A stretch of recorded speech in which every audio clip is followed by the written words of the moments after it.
This week on Half Step Down, Renee recalls a simpler time. That's rad.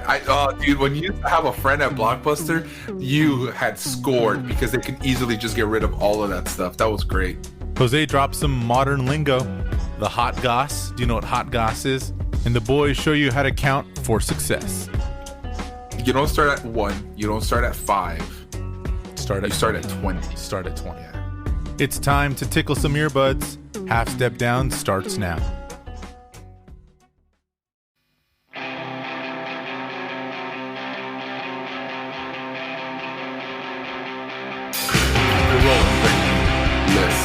I'm gonna start using the word list for listen instead of like people use sus for suspicious. Good luck with that, man. My buddy tried. I'm gonna bring it. My buddy tried for the longest time to quantify or to make it a thing where people go, "Oh man, that was so sex," because he was like, "Sex is good," and I'm like, "Dude, good luck. Like, good luck with that." Never caught on. You like sex? Yeah, sex is good.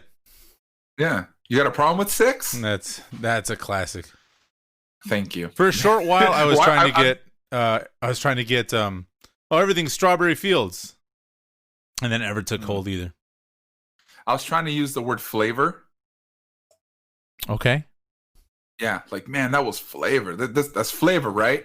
You know, or like the word slamming. Man, that's so essentially say, check out this new logo. What do you think? It's flavor, right? And then somebody would say, man, yeah, that's slamming.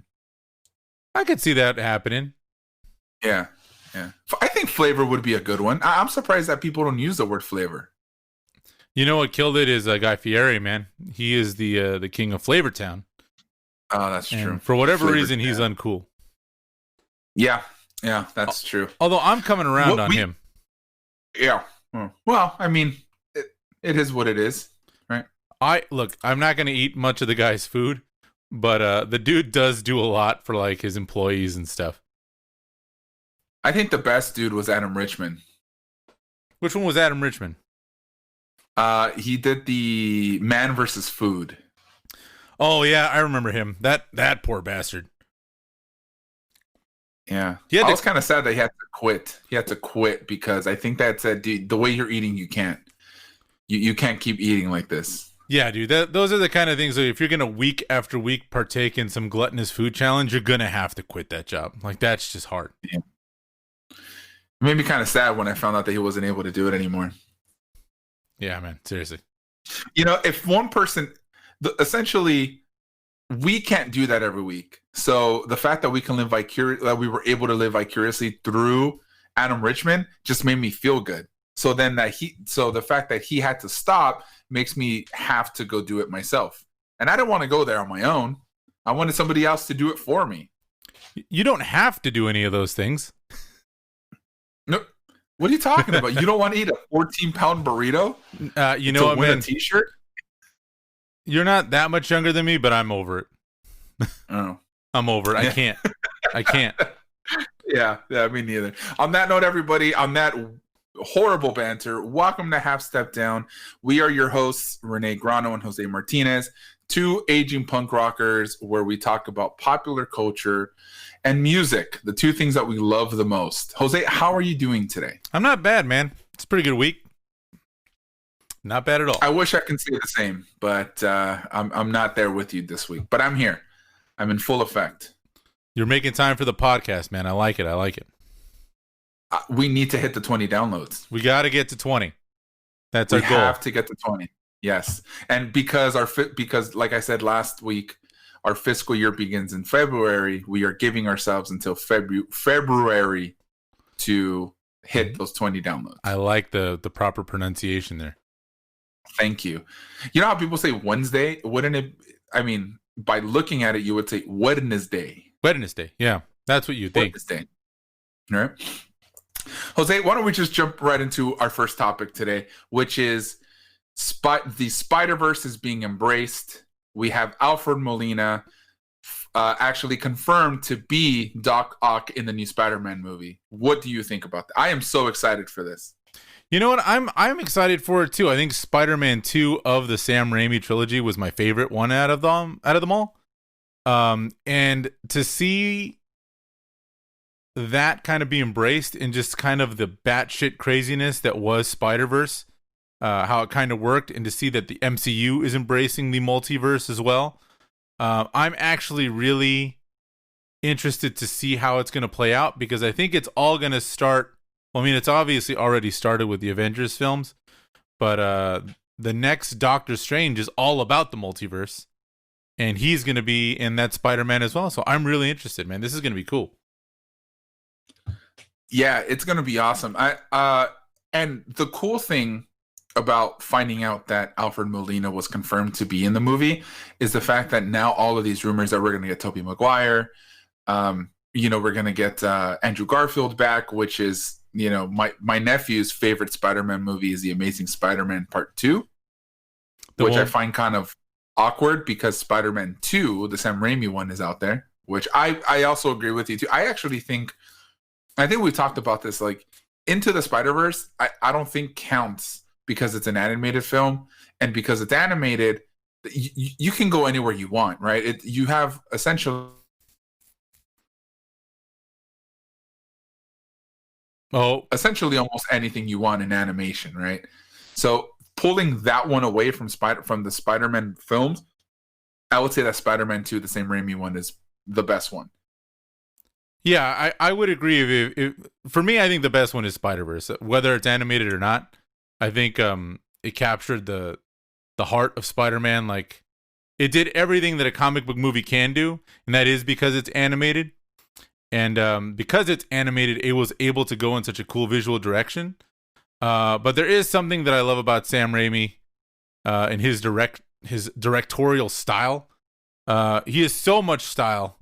If you've seen any of the Evil Dead movies, Army of Darkness, any of his other just kind of standalones, I think he did Drag Me to Hell. He just has a really, really cool style about him. So, yeah, I agree. I think it's the best live action Spider-Man for sure. Sam Raimi, The Evil Dead is my favorite horror movie, the original. And it's funny because it's that movie. My girlfriend, we haven't seen it together, but she's seen it before, and she goes, "That movie's so bad." Are you kidding me? That movie's awesome. Like, I don't understand what you think is so bad about it. Then again, she hasn't seen The Evil Dead 2, and The Evil Dead 2 is even better than the first one. So, but on top of, speaking of sequels, Spider-Man 2 had the best soundtrack. I don't know if I should say the best soundtrack, but it did have Vindicated by Dashboard Confessional. I do remember that it had a Dashboard Confessional tie-in. One of the Spider-Man movies had a Sum 41 song, right? That featured Kerry King of Slayer. Was that the third one? I think that was the third one. I don't remember which. The second one, actually. I don't remember which one it was, but I remember vividly. Do you remember Metal Mistress Julia from Fuse TV? I do. So I remember she was interviewing Kerry King, and she brought up the collaboration with Sum 41 and was kind of making fun of him. And Kerry King just gave her this look like, "Look, you fucking tart. Like, I'm the guitar player from Slayer. Like, I can do whatever I want." And then he really tried to defend. He goes, "You say what you will about their music, but those guys are like true metalheads. Like, they know so much." And I was just kind of like, that's cool that, like, there's collaborations in rock and punk rock and like heavy metal, because growing up, I don't remember a lot of collabs between bands. Not like the Split EP has always been a thing, but I don't ever recall being like, "Oh, this is this, I don't know, Bad Religion song featuring this guy from that other band." Either that or I just didn't pay attention. Yeah, the Split EP, especially in the pop punk universe, is by the way, I just said pop punk universe, like it's a different multiverse of there's different styles of pop punk. That's why I went multiverse. Man, I should just say multiverse.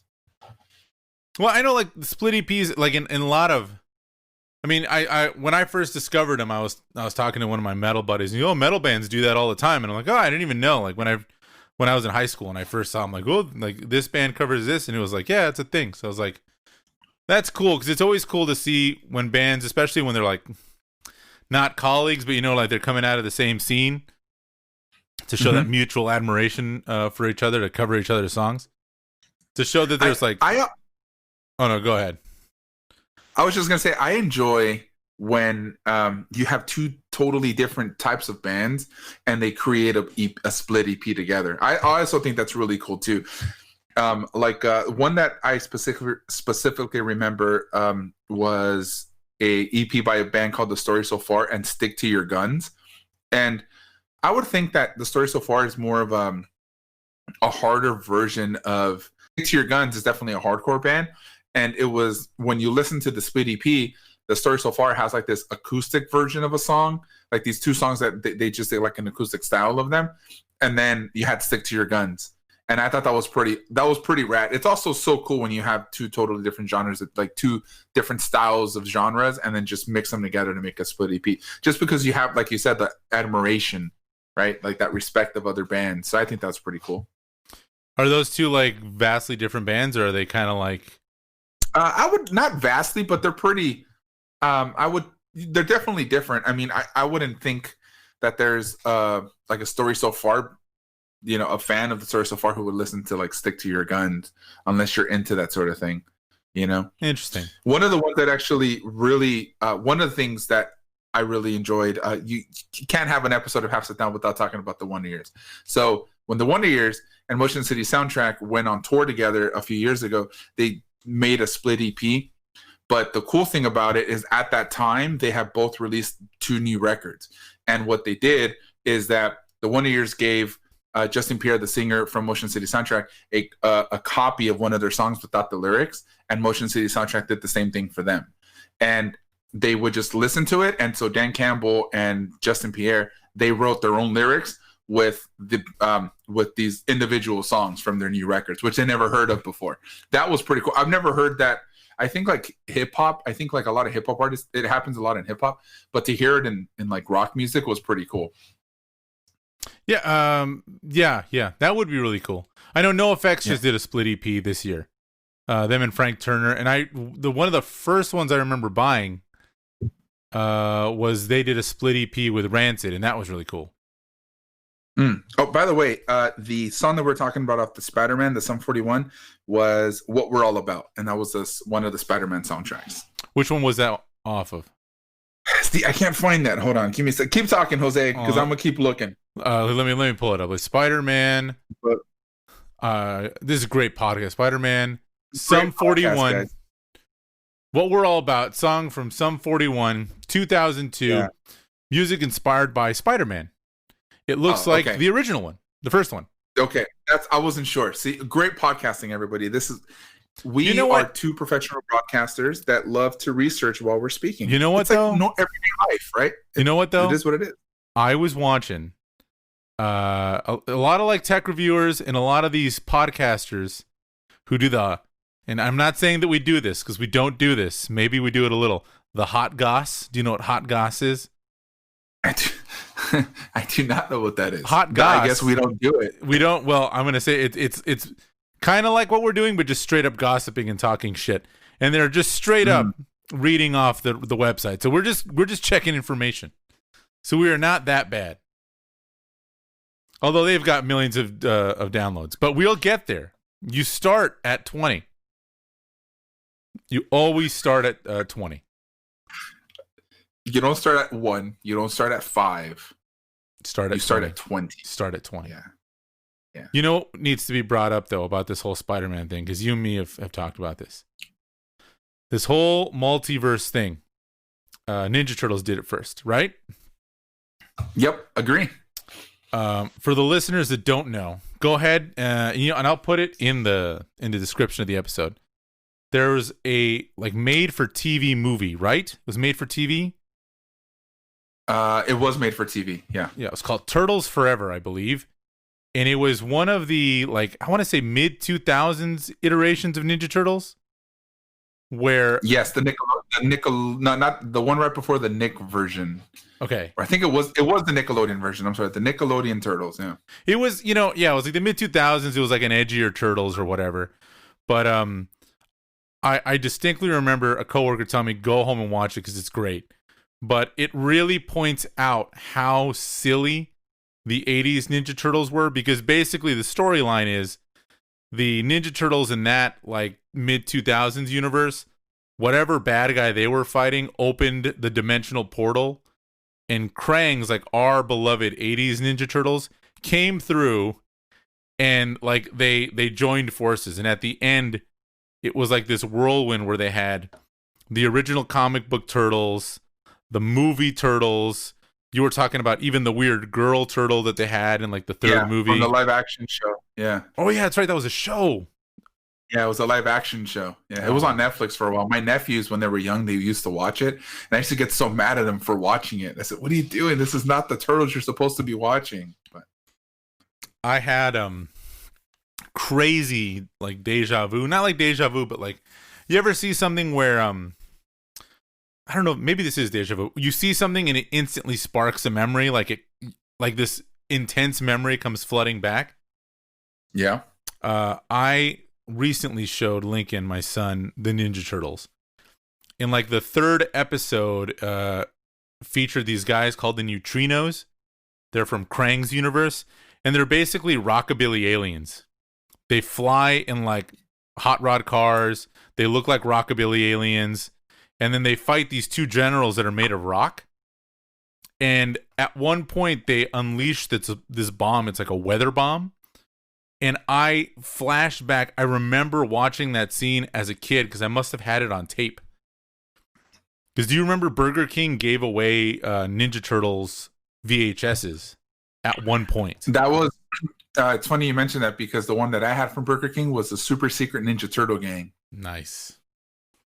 Yeah, there was these dudes that they were in this dojo, and Shredder walked in and essentially took over the dojo, and they became the super secret Ninja Turtle, or the secret Ninja Turtle gang. And they used to rob a bunch of they used to rob supermarkets and like jewelry stores, and they would have trash bags and they would paint the turtles' faces on them. Nice. That's the one I remember from Burger King. Yeah, Burger King. I still watch it. Oh yeah, Burger King had some weird tie-ins. Do you remember when they brought out Xbox games? No, I don't. No, I don't remember that. You remember when the Burger King, like when they got that weird mascot? Yeah. Well, for a short time, when like I think it was the first Xbox came out, they actually released games. Like you could get them at Burger King. And one of them was called Sneak King. Get it? Sneak King, because he's sneaking. Yeah. And the whole game was the Burger King would you would tiptoe around a neighborhood, and you would sneak up on someone and surprise them with a Whopper. And that was the whole game. But I'm like, dude, they actually developed, it was like 3 or 4 like Xbox games. That was How much do you think those games would go for now? I don't know, man. Some of those things are worth lots of money, those like promotional tie-ins. The special cartridges from the Blockbuster World Video Game Championships in the 90s are worth a lot of money. Really? Yeah. I just watched for those people, Jose, who don't know what a Blockbuster is. What's a Blockbuster? So it used to be before you had Netflix, or any kind of like streaming service. If you wanted to see a movie but didn't want to purchase the actual tape, you'd go to this thing called Blockbuster Video, and Blockbuster Video was a big store, had a bunch of videos, and you would rent the video for 5 days. And then you'd go in and you would pick the movie if they had it, because a lot of times, if you were going on a Friday night, good luck, because you were probably not going to get that new movie or that video game. And then you would pay, I think it was like $5 or $7. It was expensive. Blockbuster was expensive. And then you would take it home for 5 days, and then you would have to return it. And if you did not return it in time, you would incur like crazy fees. And if you didn't rewind it, they would charge you. Because you had a membership, just like Costco. You have a membership there. Yeah. And you would have to show your membership card, just like Costco. I have this I think I got an old schoolmate of mine fired from a Blockbuster. Because I was going to Blockbuster. It was with my girlfriend in college. And I had like $50 in late fees. And she looks at me and I look at her and she's like, Jose? I'm like, Sarah?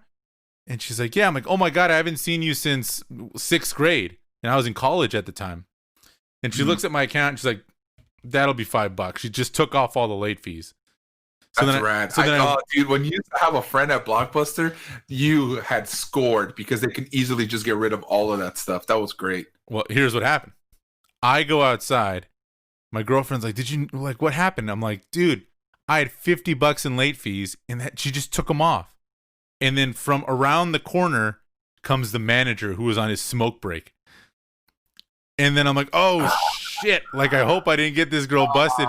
I went back next week and she wasn't there, and I didn't like have the heart to ask. I'm like, "Fuck, dude! I hope I didn't get this poor girl fired." Like, oh, dude, you suck. You always got to check your surroundings, Jose. I'm not gonna go around a corner. That's a bummer. Oh man, I should probably just got moved. I'm sure the manager at Blockbuster is like, whatever, dude. Like, if you're managing a Blockbuster, and especially in the mid 2000s, you were probably just biding your time looking for another job, man, because that held on for a while longer than it should have. I had gone out to have a couple beers with a cousin of mine, and I had ordered an Uber to pick me up. And on the way back home, I was having conversations with the guy, and he had said that I said, "Oh, what do you do now?" And he was unemployed. He was looking, he's just working full time on Uber and Lyft. This was when, for the pandemic, probably 2-3 years ago. And I had asked him, I said, "What'd you do beforehand?" And he said that he was he owned a Blockbuster. He had owned two Blockbusters and like another video store. And then I said, "Really?" I said, "Which ones did you own?" And he had owned the Blockbuster that I used to go to every Friday night. Oh. That makes me sound like a loser. Every other Friday night. When I would go to... There is no shame. Friday was... You have no idea, kids, how poppin', they say, a Blockbuster was on a Friday. It was insane. You would spend an hour and a half just looking at everything. And the worst part is because you would only have maybe a couple bucks. You're like, I don't want to spend $10 on 2 movies or something like that. You would look and see, which one do I really want to watch this weekend? Oh, yeah. What do I watch this weekend? You know what I mean? Or, like, if you were younger, like when you went with your mom and dad, like just begging them, trying to convince them, can we watch this one? And then your parents be like, no, I want to watch this. And it's not like now, like you can like pick and choose. Like you get 5 minutes into a movie, you don't like it, you can switch it. But it's like, no, look at the back. It says all this stuff, and this guy said it was good, and it was just like you had to like argue yourself, like just really. So I'd asked him. I said, how I said, what do you think was the main cause? He goes, the internet ruined my business. Oh yeah, the internet, Netflix, and the internet just completely destroyed my business. And it was sad because I remember I went to that Blockbuster when they were like going out of business, and I bought all like the wrestling DVDs that they had there. And like because everything was on sale, everything was 80% off, 90% off, and you're just like, let's take everything you can. Yeah. So I probably still have, if I go through boxes, DVDs with like the Blockbuster tag on them and stuff that I had to buy. Oh, totally. All right, man. Let's hop over to our next topic, man. All right. Hayley Williams shares an acoustic version of Simmer. Think she's got a new album out. I asked you because I know her as the singer from Paramore, but I don't know much about her other than people don't like her. I don't understand what's going on. Why do people not like this chick? So we had talked about this a few days ago, and after we spoke about this, the day that I think that night or the following day, I was looking things up, and all I found were reasons. The same question that I was asking, that you were asking me, I was asking Google.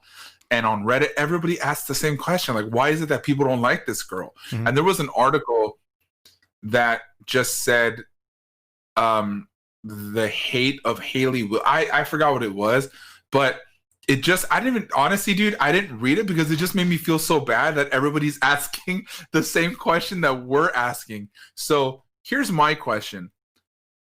Why do people dislike Paramore? And we're going to go on the assumption that the reason people don't like Hayley Williams is because she was the lead singer of Paramore. I mean, what other reason could there be? I don't know. I was never like the biggest Paramore fan. I know they had that one song that was like a hit on the radio. But other than that, I don't know. Is that Misery Business? Misery Business, yeah. But other than that, I'm like, okay. And I know like I've seen videos talking about her, but I'm like, I'm not going to watch. I think the video was like 12 minutes. I'm like, I'm not going to watch a 12-minute video on someone I don't really care about, but whatever. Like, you know what I mean? But I know every time I've brought up her name to anyone that's into that kind of music, they kind of give me this like scoff. Like, ugh. I'm like, why? I don't get it, but all right, dude. Like, yeah, it's cool. It's crazy, man, because it's crazy because the only thing I know about Hayley Williams is A, that people don't like her, and B, that she's married to the guitar player from New Found Glory. And the only reason I know that is because I followed New Found Glory, and that's what popped. You know what I mean? It's like, oh wow, he's married to the girl he's married to Hayley Williams. But I don't really mind Paramore. It's funny you mentioned that. Now that I'm thinking about it, Misery Business, it was like on the radio when my girlfriend and I were driving, and she goes, I hate this song. I go, why? She goes, this song, I hate it. I go, why do you hate? Like, I don't understand why you hate Paramore. She goes, I don't like this band. She's like, this song was just overplayed. It was so played out. Everybody heard the song. Like, it was just, I was like, is that what it is? Is it because it was just so played? But I don't think I've ever hated a band for it. I was just like, dude, I don't want to listen to the Killers anymore. Like, I'm over it. How many times am I going to listen to Mr. Brightside? Yeah. You know what I mean? Good but point. I honestly have no clue. Sorry that I didn't do as much research as I did. I just felt so bad. I mean, the only other thing I compare it to is Monique Powell from say Ferris. She gets a lot of hate. And I know there was like drama between her and a lot of the bands that came up at that time. And the one thing I was kind of like bummed about, like, Say Ferris is Marta's favorite band, is my wife's favorite band. And they came around not too long ago, and we saw them. And I just remember, like, she got, like, I think it might have had to do with when she reformed the band Say Ferris, she didn't get, like, any of the original members. She just, like, we're Say Ferris, and she just got all new people. Which that kind of sucks, but, like, I don't know, like, maybe all of them had moved on, right? Could be. And the other thing I can think maybe about, like, when did that come out? Because maybe that just had the poor timing of coming out when the scene was just kind of in decline. Mid 2000s, I think. They're around the time where Fall Out Boy was around, when Fall Out Boy was making it big. Yeah, I remember Fall Out Boy becoming just huge out of nowhere. Crazy, man. I don't know. Yeah, it's pretty nuts. Was Tsunami Bomb after Say Ferris? I want to say they were coming up maybe before, around the same time. I don't really remember. My buddy was a huge Tsunami Bomb fan, but he didn't care for Say Ferris, and I thought that was kind of weird. Yeah, I don't see. Tsunami Bomb is one of those bands where, like, I've heard them, but I cannot name a song. Or if you were to play me Tsunami Bomb, I would be like, "What is this?" I like the name. I thought the name was also super rad. Name. Yeah, that was a great name. Speaking of great names. That was a was that a cue for me? That was a cue for you. Yeah. All right. So let's talk about this. You know what? I should have done this. No, when you said no one can see that, but I pointed fingers right at him. Like, I snapped my fingers and I pointed right at him. I'm gonna do that next time. Well, when you said speaking of great names, I assumed you would then talk about our next thing, Dopamine. So, Renee, where do you fall on supergroups, man? How do you feel about supergroups? They're underwhelming. Like, supergroups to me are just just another band. I should probably clarify, just in case people don't know. I'm sure they do. But a supergroup is when you take, like, members of already big bands and then they form a band together. I'm asking because Dopamine is a new supergroup that's featuring. This is going to be an unusual lineup. We should talk about this. This is Elvis Costello of Elvis Costello fame, DJ Premier, T-Bone Burnett, Nathaniel Ratcliffe, and Cassandra Wilson.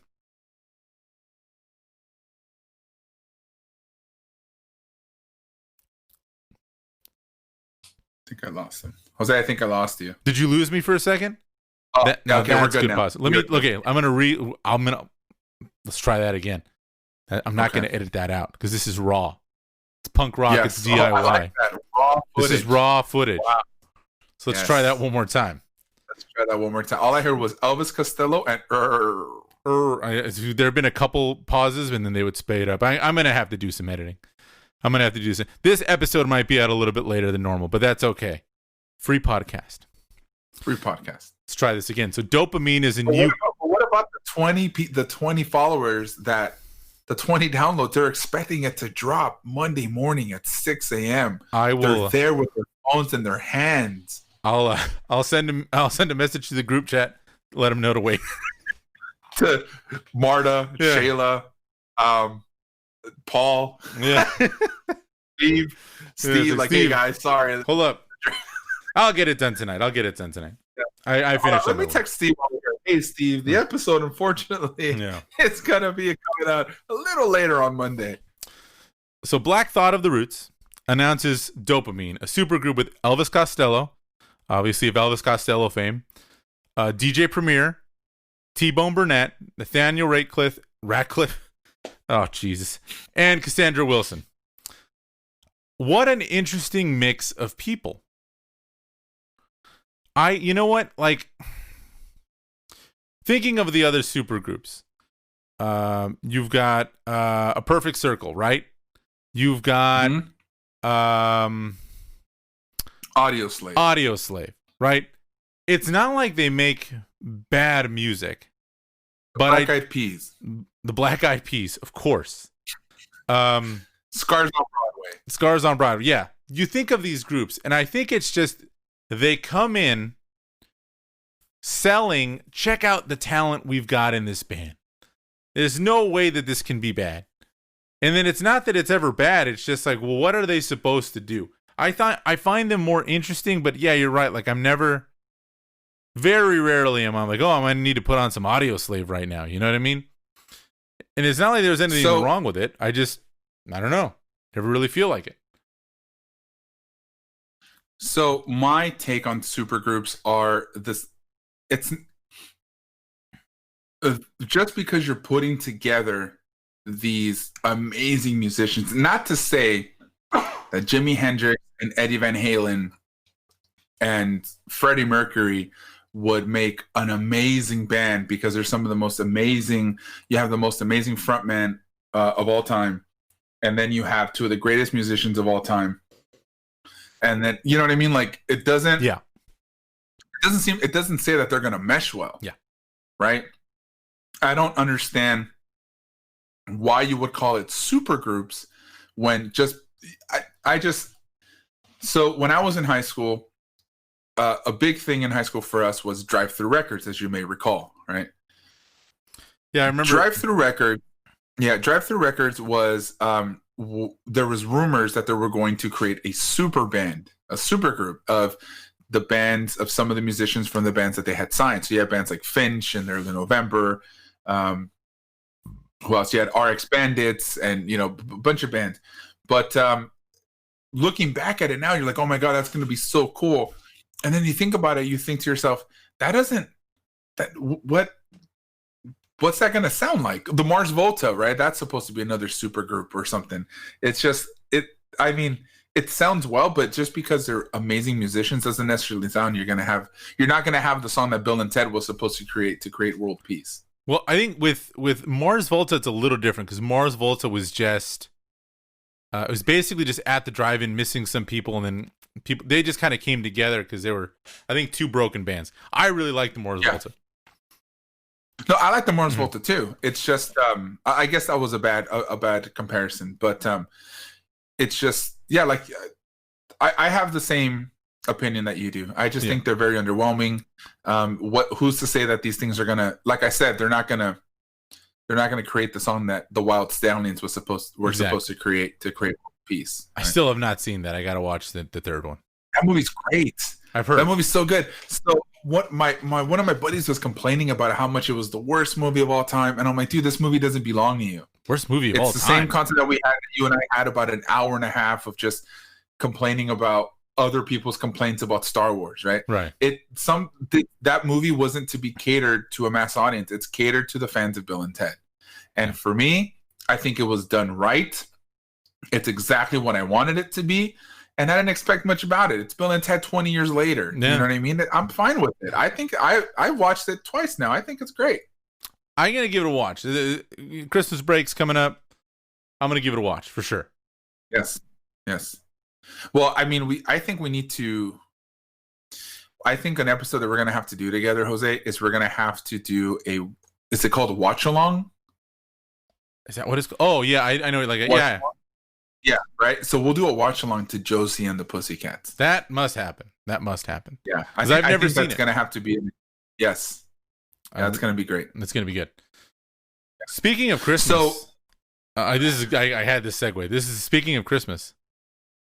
Renee, are you have you already pre-ordered your My Chemical Romance Funko Pops and eyeliner sets? Are you to judge me if I were to say that I bought the eyeliner for my girlfriend? That's acceptable. That's acceptable. Thank you.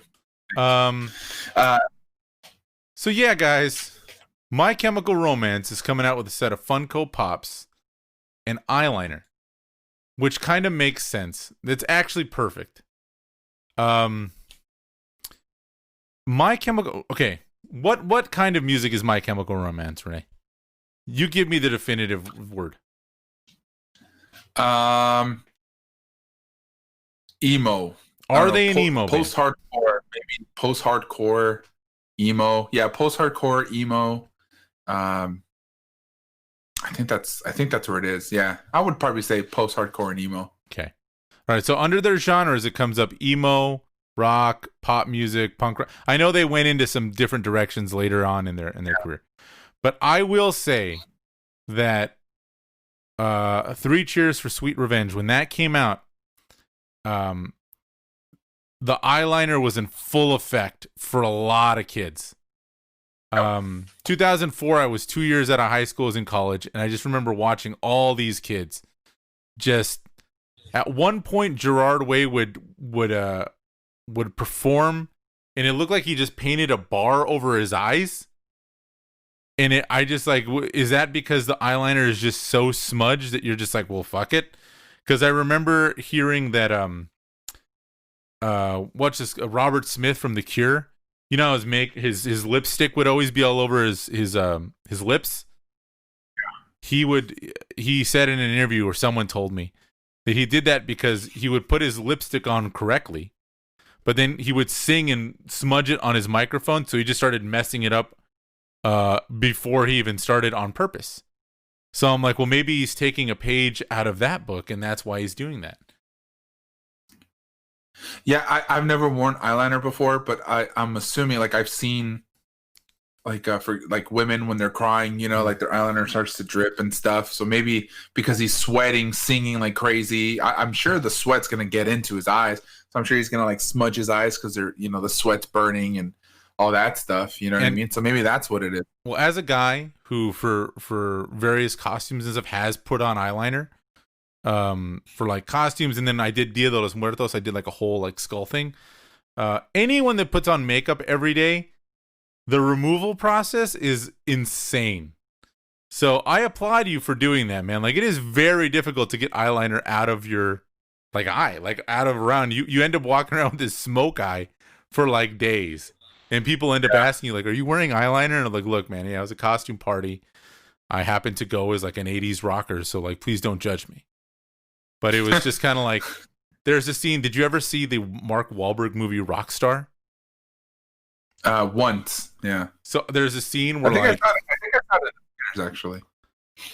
When you said, I'm sorry, you broke up for a second. I thought I saw it in the movie theater. Wow, you went to the movie theater to see that one. All right. I did. Rockstar. It's Mark Wahlberg. It's Mark Wahlberg. Dirk Diggler, bro. That's a good point. Dirk Diggler. You know, and it was not a bad flick, but there was a scene where like he was in some cover band, and then the next day he's like at his job, like fixing a copier, and like one of his coworkers like, are you wearing eyeliner? And then he's like, I'm in a band that I play on the weekend, and like that was like his answer, like, I'm in a band, and the guy's like, oh, okay, well, cool, man, you rock that eyeliner.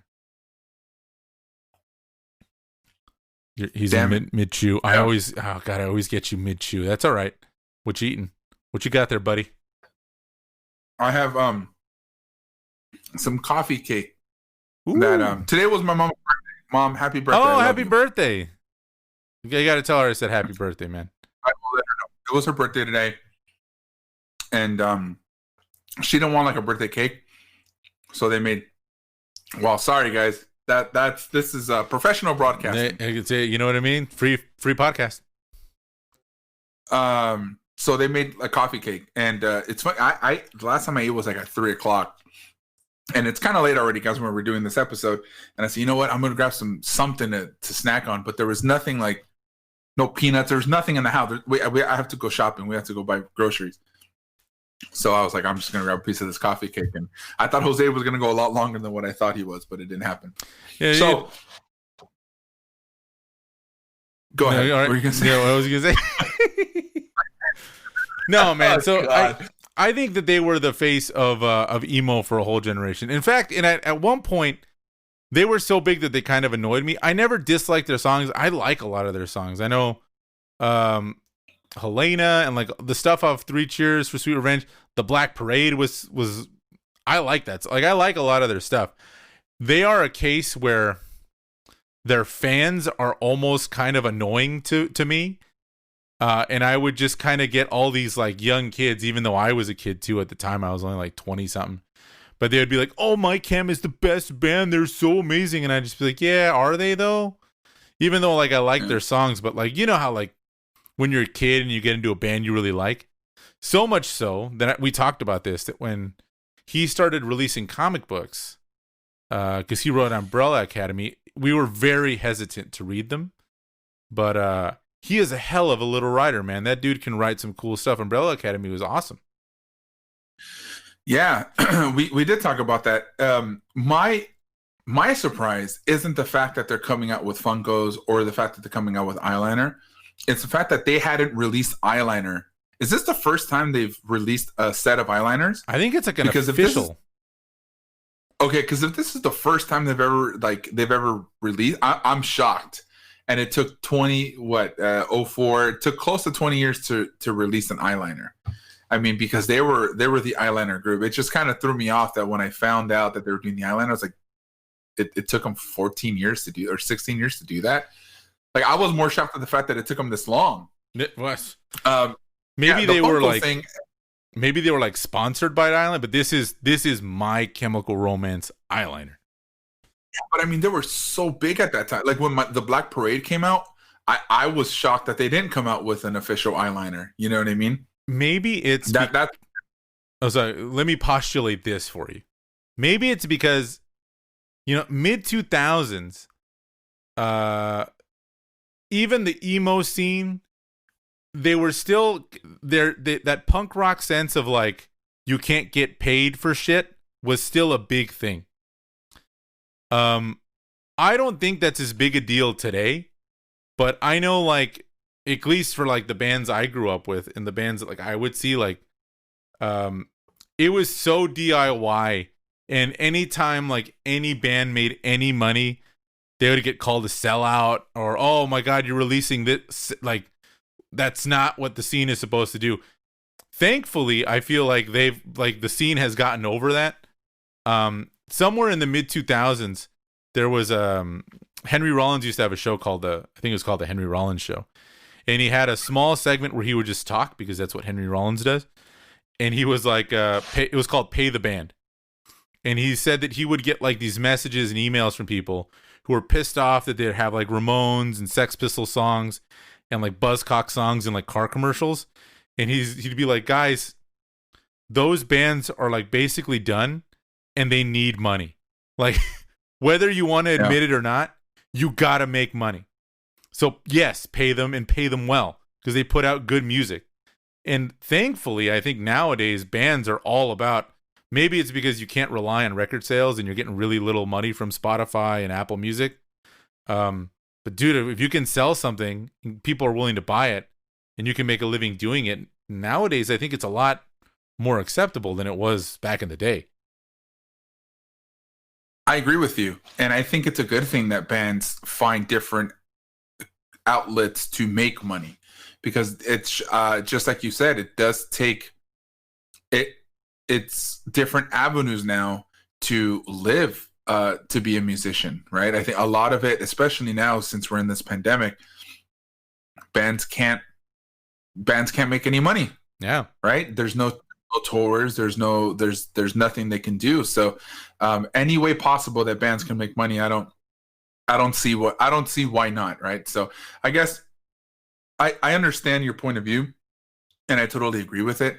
I just found it interesting that it did take 16 years for them to come out with their own official eyeliner. Now the Funko Pops, everybody has a Funko Pop except for Seinfeld, though. I don't understand. I'm waiting on those Seinfeld Funko Pops, but they're definitely taking their time. Oh yeah, they're just definitely taking their sweet time. But I know we had a different. I think we're going to stray away a little bit here.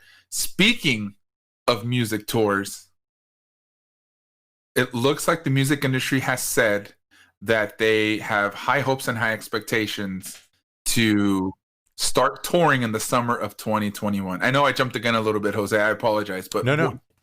Segue. It was a perfect segue. There was a music entrepreneurs conference in New York not too long ago, and a bunch of industry insiders talking about how the way things are looking, they are hoping for concerts to be back in full swing by mid to late 2021. The vaccine is slowly rolling out. We're kind of getting to that point where like live music hopefully will be a thing again. I personally I cannot wait. I had so many concerts lined up that kind of got taken out by the whole COVID thing. I was at a show the week the world shut down on Monday. I went to go see Refused, and Friday the world shut down, and that was a weird. Let me ask you this: do you think it's going to be weird going to your first show in a room filled with people, and probably most of them will not be masked? Yeah, I am. Sorry. I am like I've been having withdrawals. As the audience as the 20 downloaders might know, Jose and I started this podcast as a music podcast, and Jose and I are very big. I would like to think that we like to go to shows pretty frequently. We've gone to shows together a countless amount of times. I'd like to think that we go pretty often together, aside from other shows that I go and he goes to. But I'd like to think that we're one of the few that go to shows together, right? Mm-hmm. So this sucks, man. The fact that we can't enjoy the one thing, well, not the one thing, but the one thing that we both, I guess you can say, like really have the most in common with is music. And I can't wait, but at the same time, something inside me says, I maybe I could wait a little longer once they start. Yeah. Right. Because at the end of the day, man, like it's unfortunate that the entire world is in this pandemic, but there's still people around me that I want to take care of.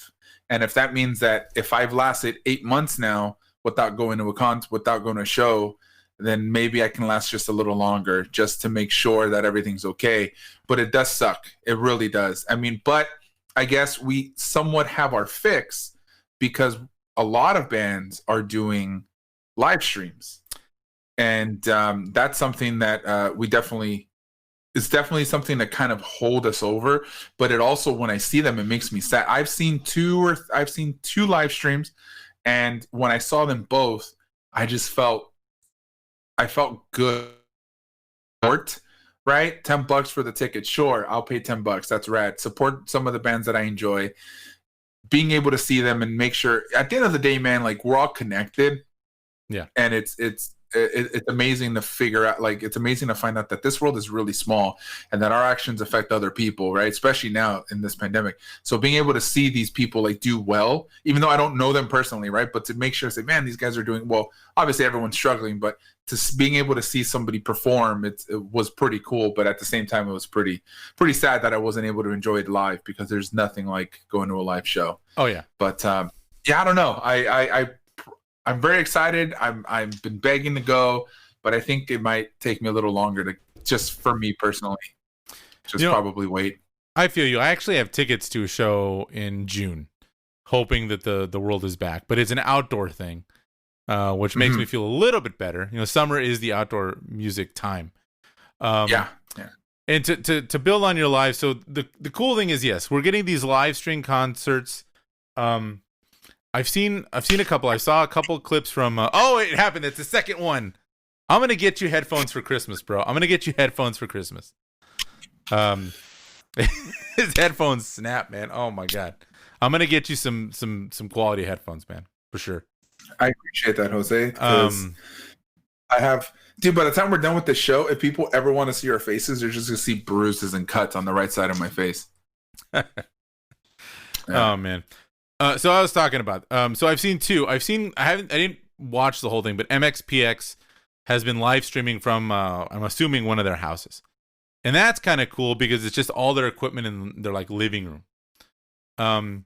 I today watched Bad Religion's first of 4 live shows they're doing. So Bad Religion is doing, it's their 40th anniversary, which I'm just going to give a little clap. Congratulations, Bad Religion, on 40 years. On video calls, you snap your fingers. Snap your fingers. You get some. You can do the sign language one. So you can't say sign language on a podcast. You can say sign language. What? I mean, but I'm saying like, and then you show me the sign language, and nobody else knows the sign. Unless the people who study that, which is great, but you know. Well, they can't see it anyway. But I'm like showing like sign language. Like it's just shaking your hands up in the air, guys. Just a little ASL for everybody. So anyway, I watched their first show was on all 80s set. It was recorded at the Roxy.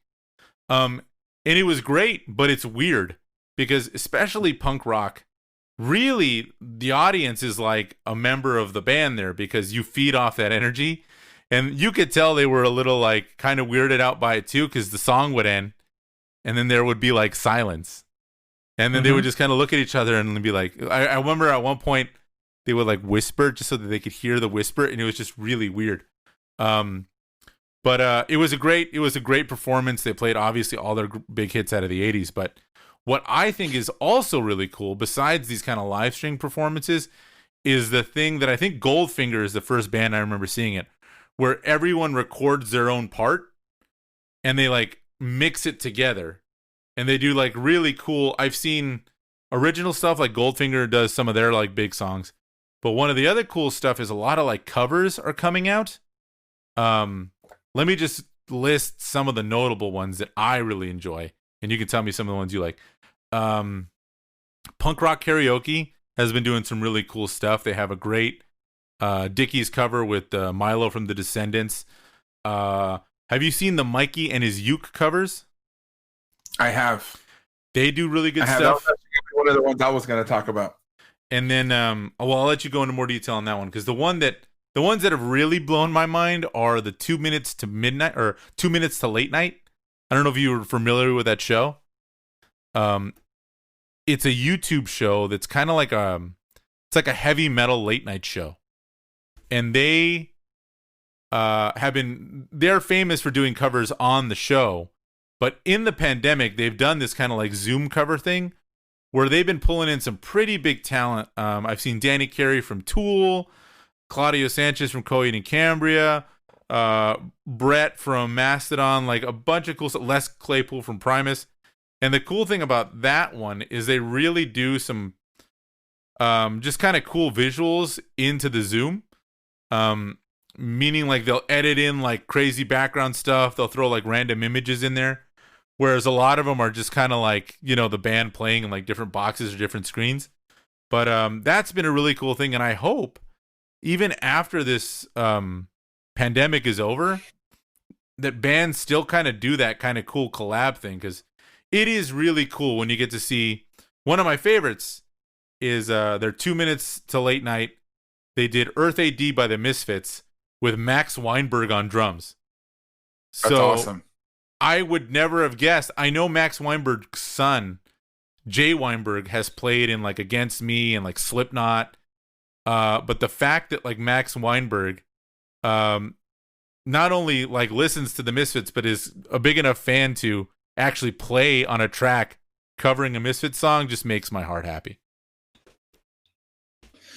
Dude, that's so I've been doing a lot of a lot of the bands that I listen to. Sorry, I was looking at something. A professional podcast. Wow, Absolutely. professional broadcasting, everyone. But I've been doing a lot. I've noticed that a lot of bands that I follow have been doing a lot of acoustic covers of their own stuff. Now, I think the most the funnest one that I've heard of another band doing another cover was the extension of Jesse's Girl, which is Jesse's Girl Part 2 by Coheed and Cambria. That was great. Because that was so cool. Yeah, because Rick Springfield was in the song. Yeah. And I thought that was pretty awesome. So that, for me now, is probably my favorite.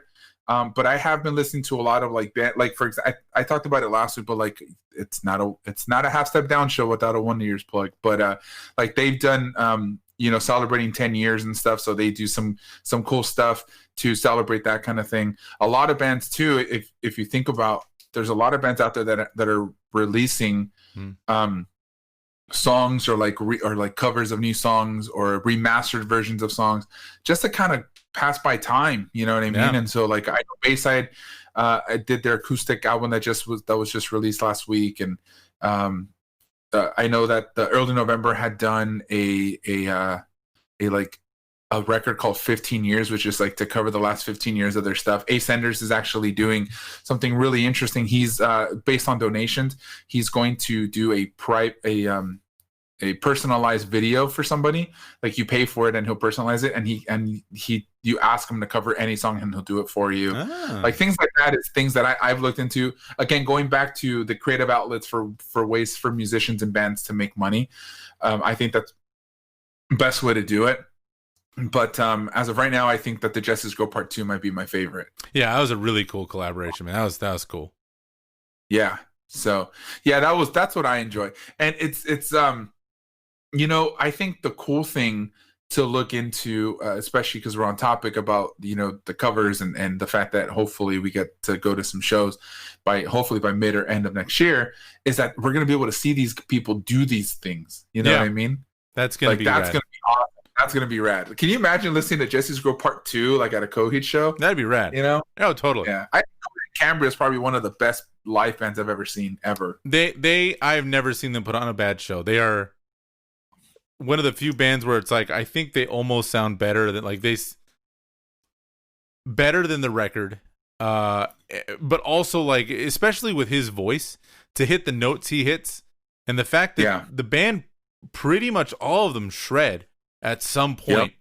And it's always spot on. Like it's crazy how good that band is live. Yeah. Those guys are so talented, man. Seriously. Those guys are a lot of fun to watch. Yeah. And we've seen them. Shit, who knows how many times we've seen those guys? I can't even. I've seen them many a time. I know we've both seen them many a time. I saw them at this is one show we didn't go to together, but I went to the Chain Fest, the celebration of the Chain Reaction. I think it was like 20 years that the Chain Reaction was open, or 30, and it was Under Oath. Under Oath, Coheed and Cambria, some other. It was like an entire day, and they were at the observatory in Santa Ana, and the observatory has like different rooms, so there was bands playing in different rooms at the same time, and then the big bands were playing outside. Yeah, that was pretty cool. That was a fun night too. That's awesome. Yeah. Right, what are some of your most memorable concerts before we go to our next topic? What would, off the top of your head, what was one of your most memorable concerts? You know what? I want to say it was one of my all-time favorite concerts. I think it was the Misfits 30th anniversary, and this was like this was after, I think, the Graves era, like Michael Graves had left the band.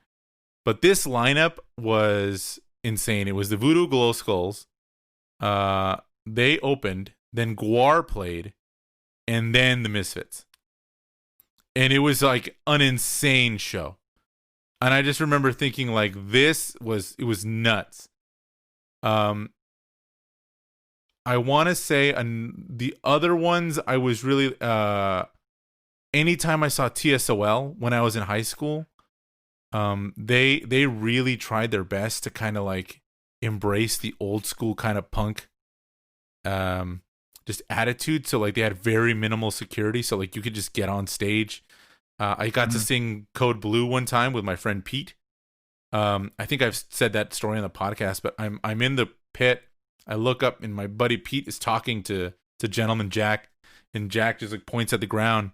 So then this was when I was much lighter, crowd surfed onto the stage And I'm like, what? And he's like, he's going to let me sing, sit. And then Gentleman Jack looks at me and then looks at Pete, and Pete gives him the thumbs up. That's awesome, dude. And just says, "This is cool."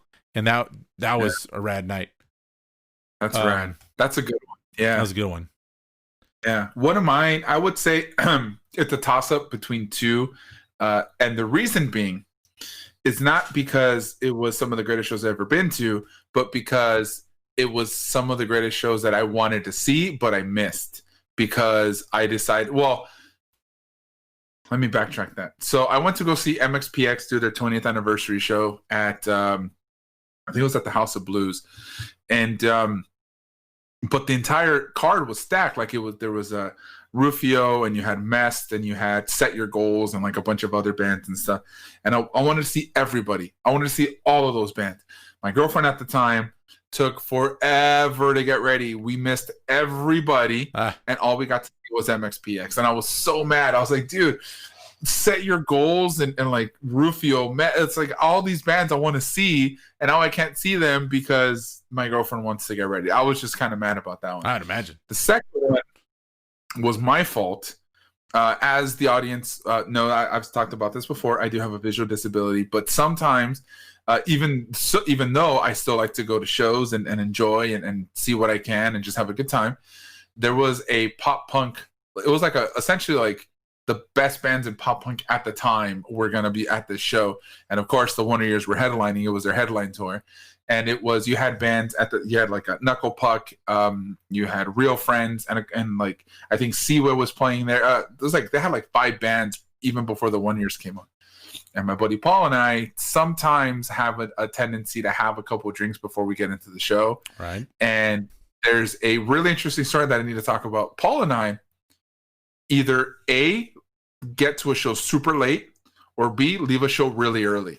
And it's because we're just like, you want to get out of here? And that's because we have 6-7 beers on our system. You know what I mean? It's like, let's go party, dude. Like, let's get out of here, sort of thing. Or we're enjoying our time having the beers. And we're like, let's go into that a little bit, right? So I walk in. We're going. I think they're playing at the Wiltern, I think. And I go up to the lady and I say, "Do you guys have any ADA accommodation?" She goes, "Yeah. When you come up to the front, just let us know." And I said, "Okay." So I was like, "Well, we don't have to wait in line. We're gonna get ADA accommodations." And I said, "You just want to go to this bar right here?" And it was right next door. Next thing you know, we missed like 4 bands. And we walk up and we go. We get there just in time to see the band right before the Wonder Years. And I didn't care at the time, right? Because I was a little inebriated. And right when the Wonder Years were about to start, he goes, "Do you want to get out of here?" Oh my God. I said, "Let's just wait, bro." I said, let's wait for like 4 songs. And next thing you know, we ended up staying the rest of the night, right? We saw the whole set. But he still talks about that time. He goes, because every time we go to a show, I would force him to jump when I know like something big is going to come. And I go, "Paul, jump." And he starts jumping, and like we'll jump together and stuff. And then the next day we're just super sore because we're not old enough. We're not young enough to just jump around every song. Absolutely. Yeah. So those are my two probably most memorable for the wrong reasons. I'm sure more will come on, man. We got a lot of podcasting coming up. Yeah, we got a lot of. If you want to get to those 20 downloads, you're gonna hear some stories. All right, let's. Yes. I really want to talk about the Disney and the HBO thing. So let's rapid fire through some of these ones we were going to talk about. You think that's a good idea? Yeah, absolutely. Let's do it. So just real quick, The Blasting Room. There's a documentary coming out. If you're not familiar, The Blasting Room is a recording studio that's run by Bill Stevenson. Bill Stevenson is the drummer for The Descendants. And if you watch anything about it, you'll know that like a lot of big names in like punk and pop punk have recorded there. And it's kind of become like a little hub for them. I think that's going to be a really cool and interesting documentary coming up. What do you think, Renee? Absolutely. It's going to be great. We spoke about this a while ago.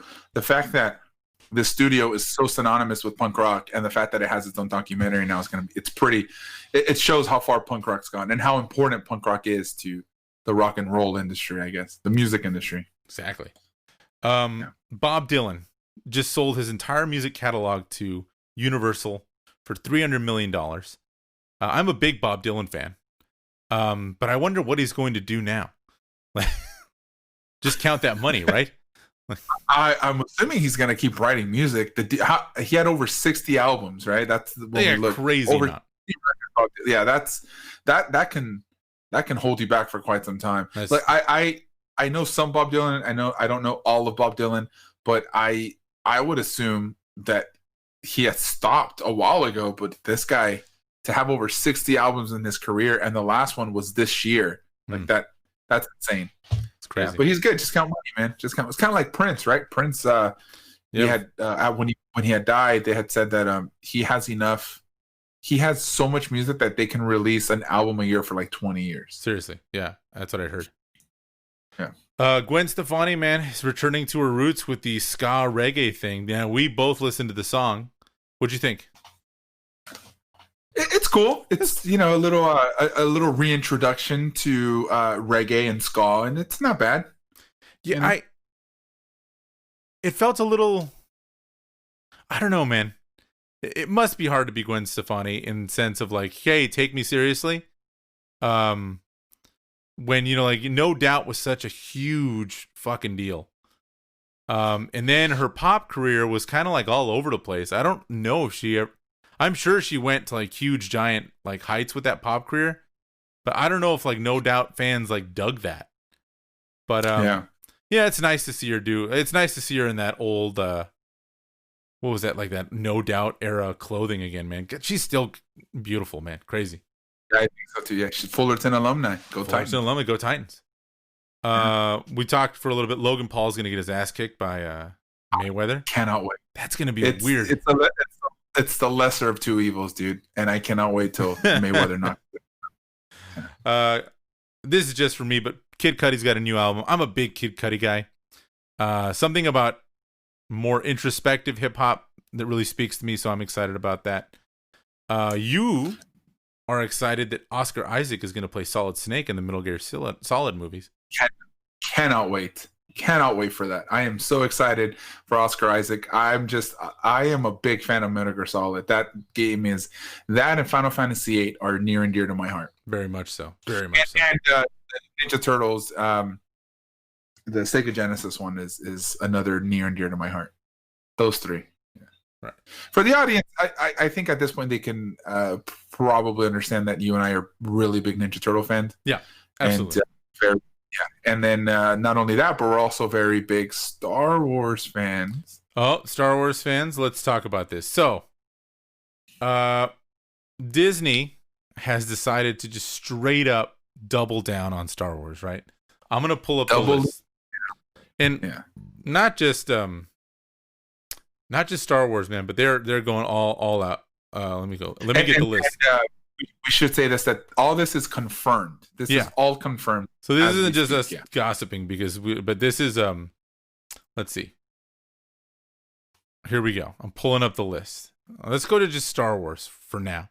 Okay. Because we'll get to this, but we've got Disney Plus is getting two new Mandalorian spin-offs.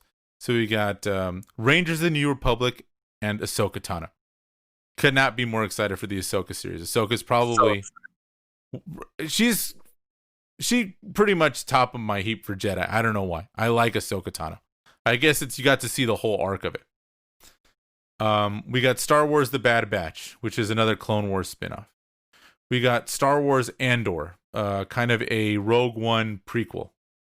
We've got Star Wars The Acolyte, which is going to be set in the High Republic era, which is their whole publishing deal, which I've heard has also got, I think it's rumored that there's going to be an animated series. Maybe it's this Acolyte. I don't remember exactly. Yeah, that's what I saw. Yeah, that they're the High Republic was going to be part of different platforms. So it was going to be, I think, IDW, Marvel, and I think IDW publishing Marvel Comics, and I think they're also going to do paperbacks. They got a bunch of companies are working. Yeah, they got a bunch of stuff, bunch of publishers going on, and then on top of that, there were rumored that they were going to do an animated show, and I'm excited for that. I'm excited for that.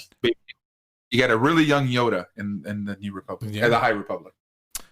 Yeah. We got an Obi-Wan Kenobi series in which it's confirmed that Hayden Christensen is returning as Darth Vader, which apparently was something a lot of people wanted.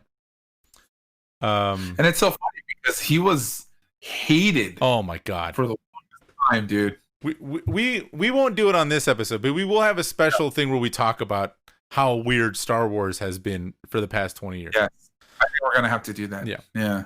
We got A Droid Story, which is a new Disney Plus project, where it's C-3PO and R2-D2 are the heroes. We've got one of my favorite omnibus was the droid one. Really? The Star Wars omnibus. I had never read the droids. Yeah.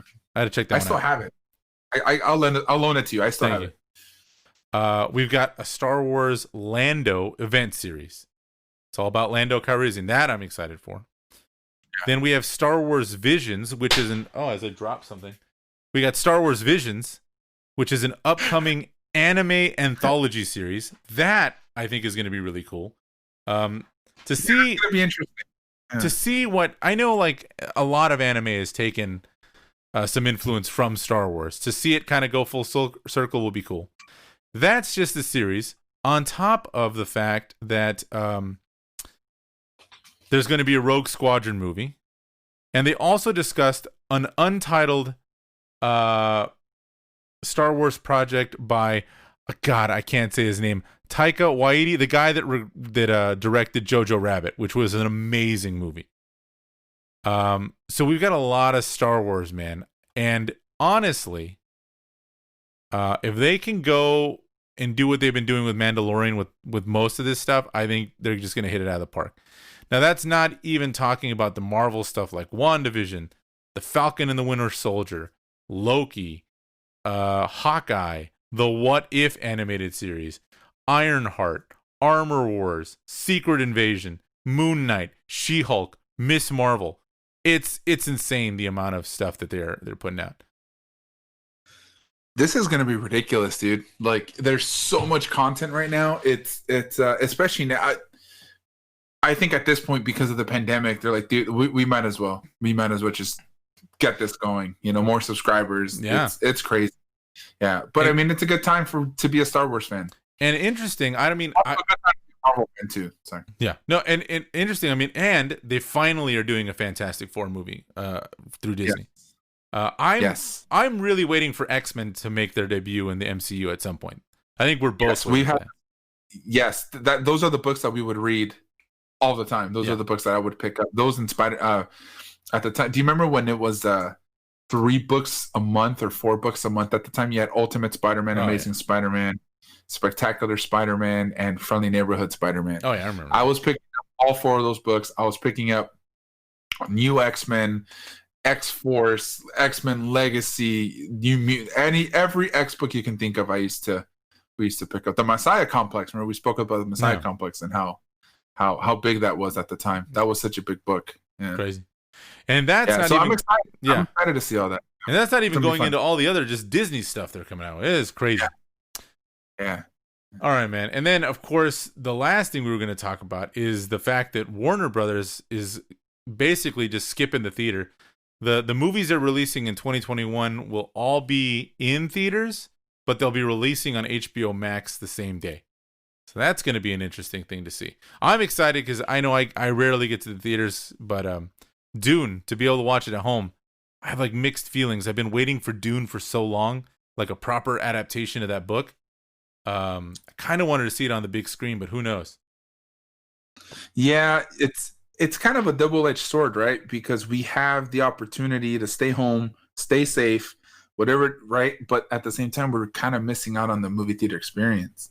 And I think that's the saddest part, is that we're not going to be able to get to see all that stuff in theaters. And I think that's half the fun now, since we can't go to Blockbuster that's right. every Friday, right? And spend an hour and a half just searching for a movie and spending $7 on a box of goobers.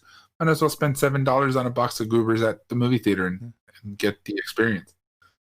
Yeah, man. I'm going to miss it. And I know like the director's pissed. A lot of people are pissed off that this is happening, but it'll be interesting. I would think that Mulan and Bill and Ted, I think, were definitely the test subjects, and they did not do well. They did not bode well. Also, Tenet, Tenet was going to be this big thing, but it happened in the middle of and no one saw it. Like I never saw it because I wasn't going to go to the theater. And New Mutants too they were New Mutants in the theater, and I was really excited for that, and I never went. Yeah, we still have the drive-ins, I guess, but Yeah, but it's still It's not like the same. it's not the same. It's not the same. Yeah, it really isn't. All right, man. Let's get to the playlist this week. Cool. All right. You want to go through your tracks first, or should I go through mine? Go ahead. All right. I think I went with mine last time, so we'll go with yours first. Okay, so this week, this is what I've been listening to lately. The Ground Below featuring Royal Blood is by it's a remix of a Run the Jewels song. It's off the album The Ground Below. I love Run the Jewels. I've just kind of started getting into them. I didn't realize how cool they were, but I'm just kind of getting caught up. I know I'm old. I'm not as hip as I used to be. I got Lose Your Head, a demo version by Bad Religion. Like I said, Bad Religion's doing their 40th anniversary this year. So they were on my mind, and this popped up on my Spotify. I always like when they release demo versions first, because I think it's kind of cool to kind of see where the song goes. So I was really into that. Paradise by this band called Red City Radio. Another band that just kind of popped up on my radar. They've got this kind of like punk rock sound, but almost kind of like twangy guitars. I don't know. I was really into it. Goldfinger has a new album. Their song Infinite on my playlist. Always glad to see Goldfinger on just kind of back in the spotlight. I was a big Goldfinger fan when they first came out. I had just heard this cover, Hang the DJ, the Smith song, but by the Oi band The Business. Just give it a little listen. It is exactly what you would think an Oi band would do with Hang the DJ. For whatever reason, well, not for whatever reason, off one of the later Vandals releases, The Curse of the Unripe Pumpkin, the song It's a Fact. It's a classic. It's an older song, but it was on that release. I'm excited because the next virtual concert I'm going to is their Christmas formal, which me and Marta go to every year. So we're excited that they were managing to do it. It's live from Santa's Village this year, so I'm excited. On You by The Descendants off their Suffrage EP. Song is dated just because the election is over, and this was basically a call to arms to vote. But it was still a pretty rad song and more political than a lot of the Descendants stuff. And then finally, this just kind of came out of nowhere, but Lean on Sheena by the Bouncing Souls. I love that song, and for whatever reason, I just felt like listening to it, so I'm going to throw it on the playlist for this week. Some good picks, man. Enjoy it. Thank you.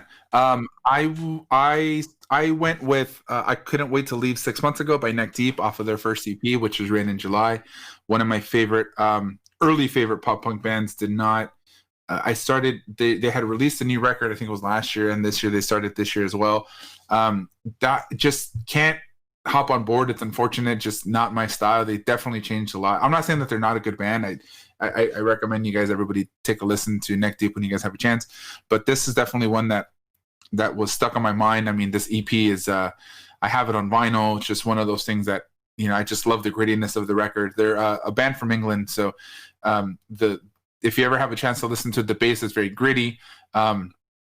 Just overall a good EP in my opinion. And they also have at the beginning of the EP they have a dialogue from Back to the Future, and at the end they also have a dialogue from Back to the Future in the last song on the EP. So if you play Back to the Future, you have A Way Into My Heart. The next one was The Only One by Transit. Big Transit fan. Transit is definitely a band that I would listen to as I study and stuff, because it's a lot more soothing, like Young New England and Joyride were their last two records, which I really enjoyed. It's unfortunate that they're not together anymore. The guitar player unfortunately passed away last year, so that was kind of a bummer. But they had broken up before then. But always really a good band that I was always into. And then you have The Corner's Dilemma by Free Throw. That band is that I found that band off, I think it was Soundhound or something like that. I forgot exactly where it was, but one of those websites. And I've been following them ever since then, and I've been following their career. Small, they were a small pop punk band at the time, and definitely grew into their own. And I'm a big fan of them. I've seen them play a couple times, and they do some good stuff. Another one to change it up a bit was a song called Mi Amor from Census Fail. Census Fail is a band that I was following back in high school. They're doing the Drafted Records days, and I kind of fell off of that whole Drafted Records scene as I got older. Census Fail was a hardcore band. Were their only essentially hardcore band as they kept moving on, and this song is pretty interesting. It's the verses are in Spanish and the chorus is in English. And the verses, he's screaming throughout the verses, and so it's pretty interesting to hear that song. It's a love song, but that's one of those songs that I really enjoy. So that's off their album Renaissance. If you guys ever have a chance, go take a listen to that. Bayside came out with their third acoustic EP. So I picked Prayers off of their acoustic EP because I think Prayers is one of their heaviest songs that they've ever done before, off of their Interrobang record. So being able to hear a acoustic version of that was something that I really enjoyed as well. So, and then Minority by Green Day. I think we had spoken about. So the reason I picked Minority was because I was in the car with my girlfriend, and American Idiot had come out, and my girlfriend loves the American Idiot record by Green Day, and I kept singing just that little beginning part. And it was just stuck in my head. I'm like, dude, I need to hear another Green Day song to get this out of my head. And I remember when I was a kid, Minority was one of those first songs that I thought was a lot different than like Dookie and stuff. That's when I started kind of noticing it being a little more political and stuff. So that was also one that I enjoyed. And Dirty Harry by Gorillaz, Demon Days, one of my favorite Gorilla records, if not my favorite Gorillaz record. Classic.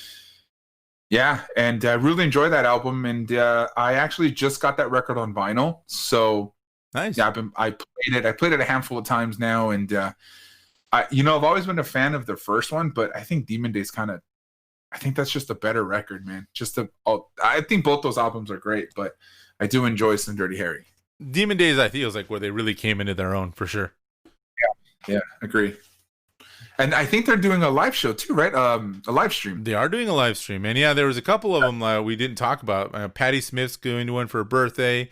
Gorillaz are going to do one. There's a lot of cool stuff going on that way. Definitely going to check that one out. I've always wanted to see the Gorillaz perform live. Yeah. This might be the closest thing right now. So totally. Well, I had a good time, man. Having a good time doing this. I think we're going to be switching it up just a little bit next week because it is our Christmas episode. Yeah, so that's going to be fun. That's going to be fun. Are you going to be on break by then? Yeah. My next week is my last week, so I will be on break. Friday we have work, but it's not really work. We're just going to finish stuff up. So basically, I'll be done Thursday. Same here. I have the last thing to do is on Thursday, and I'll be off for about a month or so, and then back at the grind. But I will have a lot of things I need to catch up on, so we can talk about it. Definitely the Mandalorian, gotta catch up on the Mandalorian because I think we need to do that. And since we're both on vacation, I think it might be best if we do a watch along to start off the new year. I think we got to do it. I think we might have to do a watch along.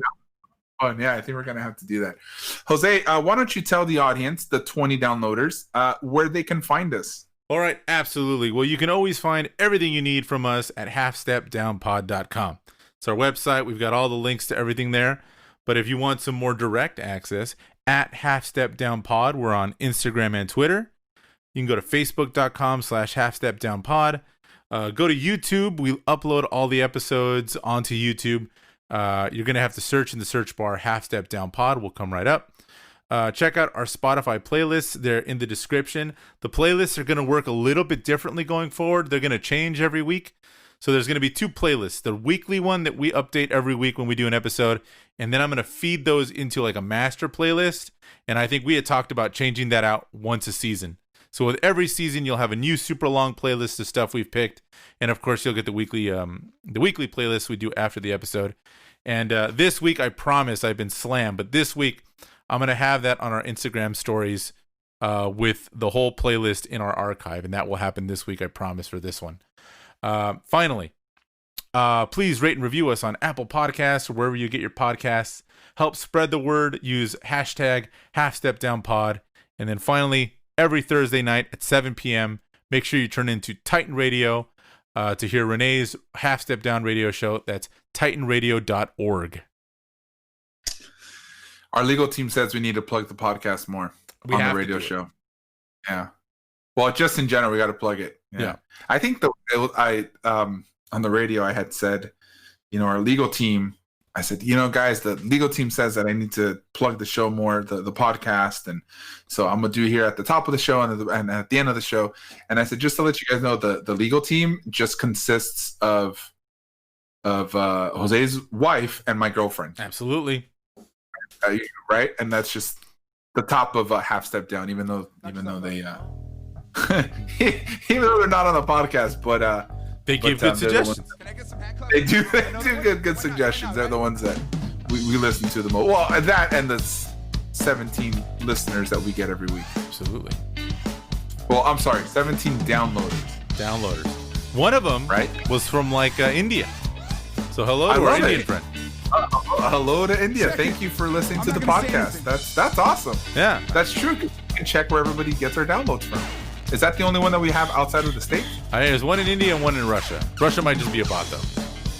Oh, yeah, that kind of makes me sad. Well, thank you, Russia bot. I appreciate that.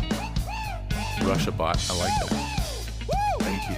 On that note, everybody, have yourselves a wonderful night, an amazing week, and happy holidays, and we shall see you guys next week. Jose, take care, man. Take it easy, man.